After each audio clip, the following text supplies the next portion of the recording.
ఒక్క నిమిషం శ్రీనివాస్ గారు, ఒక నిమిషం సార్. శ్రీనివాస్ గారు, ఎస్, గౌరీ సతీష్ గారితో మాట్లాడదాం. సతీష్ గారు, మీరు ఇంతమందికి ఆన్సర్ చేయాల్సినటువంటి బాధ్యత ఉంది. అయితే మేజర్గా పాలమూరుకు పట్టినటువంటి శని కాంగ్రెస్ పార్టీ అనేది బీఆర్ఎస్ వాదిస్తూ ఉంది. ఎందుకంటే ఉమ్మడి ఆంధ్రప్రదేశ్లో, తెలంగాణలో 300 కిలోమీటర్ల మేర ప్రవహిస్తున్నటువంటి కృష్ణమ్మను ఒడిసి పట్టలేక, అక్కడ జనాలకు రైతులకి నీళ్ళు ఇవ్వలేక, అక్కడ నుంచి వలస వెళ్ళినటువంటి పరిస్థితికి అడ్డుకట్ట వేస్తూ తెలంగాణ రాష్ట్రం సిద్ధించుకున్న తర్వాత వెనువెంటనే అక్కడ ప్రాజెక్టును ఏర్పాటు చేసినటువంటి ఘనత బీఆర్ఎస్ ప్రభుత్వాన్ని అని చెప్తూ ఉన్నారు. అయితే కాంగ్రెస్ ప్రభుత్వము 2 ఏళ్లుగా అధికారంలో ఉంటూ తట్టెడు మట్టి ఎత్తిపోసారా?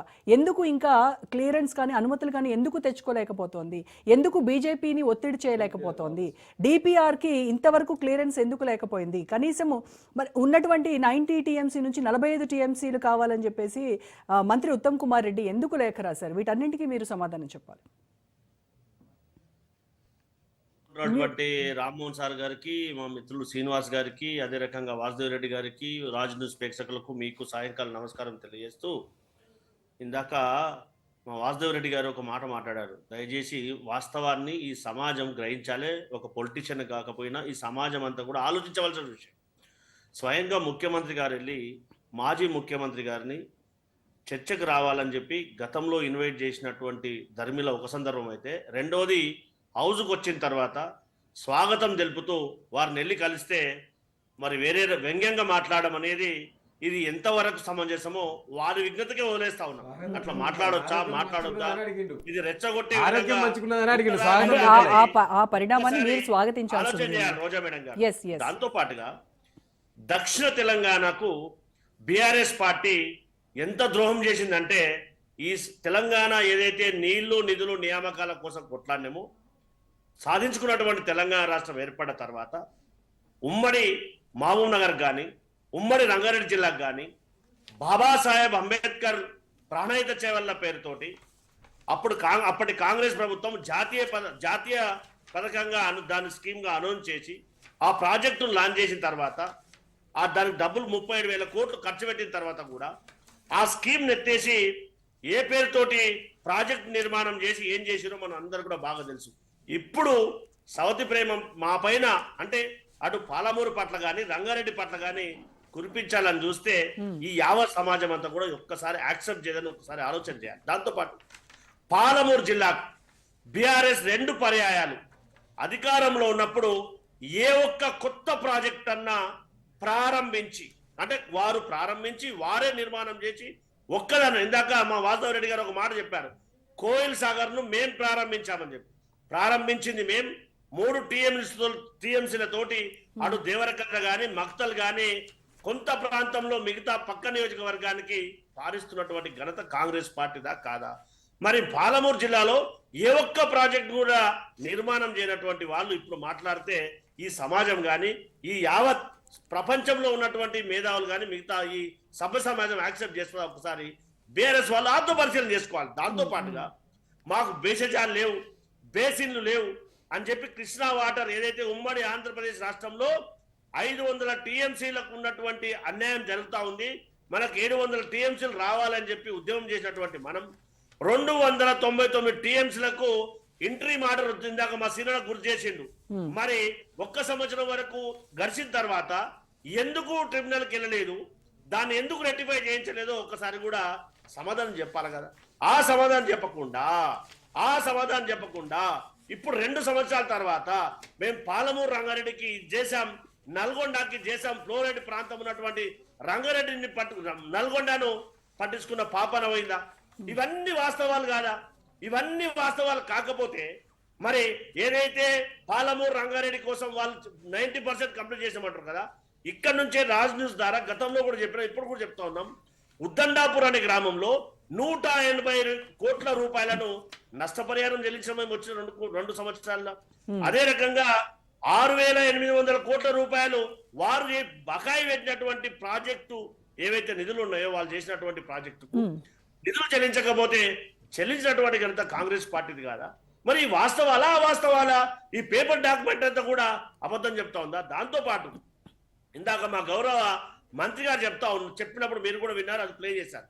45 టీఎంసీ గత ప్రభుత్వం రాసినటువంటి లేఖ ఆధారంగా 1 సైడ్ చూపిస్తూ ఏదైతే దాన్ని బైఫర్కేట్ చేస్తూ 45 టీఎంసీలు ఒక సాగు కోసం, మిగతా 45 టీఎంసీలు ఏదైతే ఆయకట్టల కోసం అని చెప్పినటువంటి జీవోను దాన్ని ఒక పారాగ్రాఫ్ చదివి మిగతా దాన్ని చదవకపోవడం అనేది సమంజసమా? ఒక్కసారి ఆలోచన చేయాలి. మీరు ఇట్లాంటారనే కన్క్లూజన్ చదివినా గౌరీ సతీష్ గారు, మీరు ఇట్లాంటారనే నేను కన్క్లూజన్ చదివినా, కన్క్లూజన్ లో అయితే వాస్తవం ఉంటది కదా. రోజా మేడం గారు, ఎస్ ఎస్ గౌరవ మంత్రి గారు చెప్పింది నమ్మాలా? మా మిత్రులు పేపర్ నమ్మాలా? నన్ను నమ్మకు, పేపర్ నమ్ము, పేపర్ నమ్ము, పేపర్ అయితే వాస్తవమే కదా పేపర్ సతీష్ నమ్మన్నా, గారు.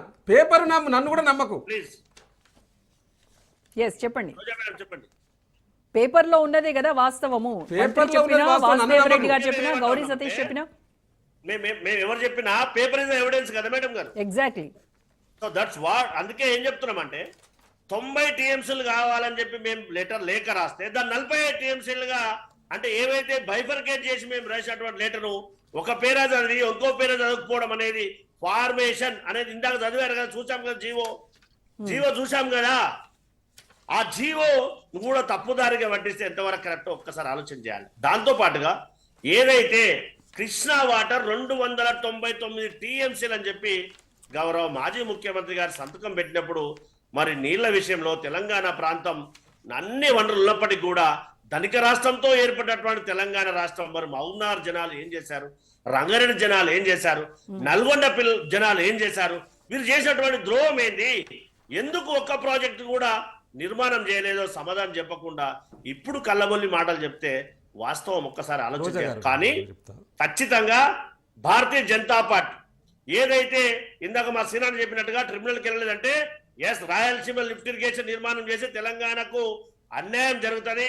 గతంలో ఏదైతే గౌరవ మాజీ ముఖ్యమంత్రి గారు దాన్ని యాక్సెప్ట్ చేశారో మా కాంగ్రెస్ ప్రభుత్వం యాక్సెప్ట్ చేయలేదు. ఒక నిమిషం లెట్ హిమ్ కంప్లీట్. ఒప్పుకునే లేదని చెప్పి సుప్రీంకోర్టు కూడా వెళ్తామని చెప్పి కూడా గౌరవ పక్క రాష్ట్ర ముఖ్యమంత్రితో కూడా చర్చలు జరిపినటువంటి సందర్భాన్ని మా సీనాన్ని ఒక్కసారి గుర్తు చేసుకోవాలని చెప్పి కూడా అప్పీల్ చేస్తా ఉన్నాం. ఇది వాస్తవమా కాదా? మాకు రాజకీయం కాదు, రాష్ట్ర అభివృద్ధి ముఖ్యమని చెప్పి కేంద్ర జనవనరుల శాఖ మంత్రిని కానీ సంబంధిత శాఖ మంత్రులను కానీ వారు కలిసి అప్పీల్ చేశామా లేదా?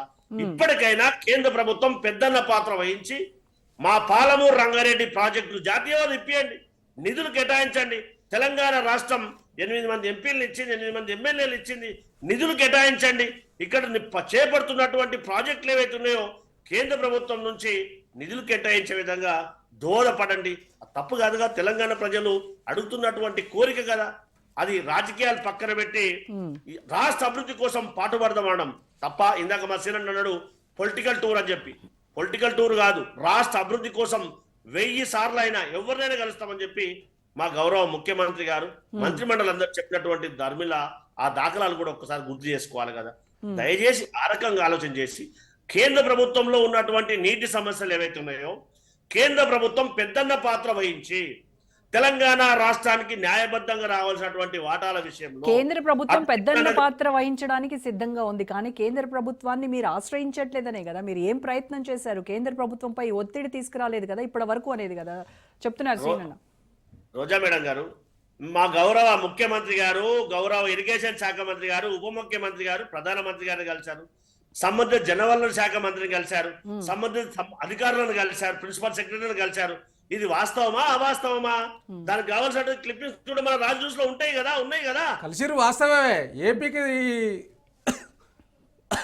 మీ నాయకుడు మీ గురువు గారికి, మీ ముఖ్యమంత్రి గురువు గారికి ప్రభుత్వం యొక్క విధి చెప్పినట్టు చేయడానికి కలిసి భాగంగానే కేంద్ర ప్రభుత్వాన్ని అప్పీల్ చేయడం ఒక ప్రభుత్వ ప్రతినిధిగా గౌరవ ముఖ్యమంత్రి గారు కానీ గౌరవ ఇరిగేషన్ శాఖ మంత్రి గారు కానీ చేసినటువంటి పని.